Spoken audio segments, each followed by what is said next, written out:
Fasilitas energi Ukraina hancur dan lumpuh oleh serangan misil dan rudal Rusia. Meski Kiev sebelumnya mengklaim bahwa sebagian besar rudal pasukan Vladimir Putin berhasil dicegat oleh sistem pertahanan mereka, akhirnya terungkap bahwa kehancuran pembangkit listrik karena ketidakseimbangan peperangan. DEK, sebuah perusahaan investasi energi Ukraina, mengungkapkan bahwa sebagian besar serangan rudal Rusia sampai ke sasaran hingga 80% lebih pembangkit listrik Ukraina hancur karena keterbatasan pertahanan Ukraina. Direktur Eksekutif DEK, Dmitry Saharuk, dikutip dari Kiev Post, mengungkap bahwa 5 hingga 6 rudal Rusia hanya bisa dicegat dengan 1 rudal Ukraina. Sepertinya untuk setiap rudal yang kita miliki saat ini, ada 5 atau 6 rudal Rusia yang menyerang kita. Jika Anda memiliki 10 rudal yang datang ke arah Anda memerlukan setidaknya 12 rudal di sistem pertahanan udara Anda. Jadi kalaupun kita mulai pulih, mulai memperbaiki, sekarang tidak ada cara untuk melindungi unit yang dipulihkan, kata Saharuk. Strategi peperangan Rusia berubah, setelah Kiev terus mengincar pos-pos militer dan energi musuh. Pasukan Vladimir Putin tahun ini pun menirunya dengan menghancurkan hampir semua infrastruktur listrik di Ukraina. CNN memberitakan bahwa taktik tersebut ternyata terbukti memberi tekanan terhadap Ukraina.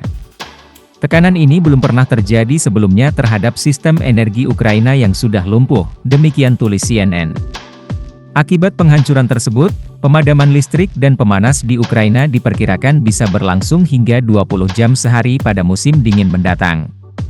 Perusahaan listrik Ukraina, Ukredroenergo, dikutip dari BBC, akan melakukan pemadaman listrik yang lama di musim dingin nanti, yaitu selama 2/3 hari atau 20 jam dalam sehari. Pada April lalu, seperti dikutip dari Russia Today, pemimpin Rusia Vladimir Putin mengatakan bahwa pasukannya mengincar fasilitas energi Ukraina sebagai serangan balasan atas rusaknya sejumlah fasilitas energi di Rusia. Kementerian Pertahanan Rusia menyatakan bahwa pasukan Rusia melancarkan gelombang serangan presisi tinggi yang melibatkan senjata dan drone jarak jauh berbasis udara dan laut terhadap fasilitas energi dan minyak di seluruh Ukraina. Bombardemen tersebut ditujukan untuk mengganggu pekerjaan perusahaan yang berorientasi pada pertahanan dan menurunkan produksi dan logistik militer untuk keperluan militer. Unit garis depan Kiev. Rusia menegaskan bahwa serangan tersebut tidak pernah menargetkan warga sipil. Pertama-tama, kami berasumsi bahwa ini adalah cara kami mempengaruhi industri pertahanan Ukraina, dan mempengaruhinya secara langsung, kata Putin. Putin menegaskan bahwa serangan tersebut merupakan bagian dari demilitarisasi oleh Rusia di Ukraina.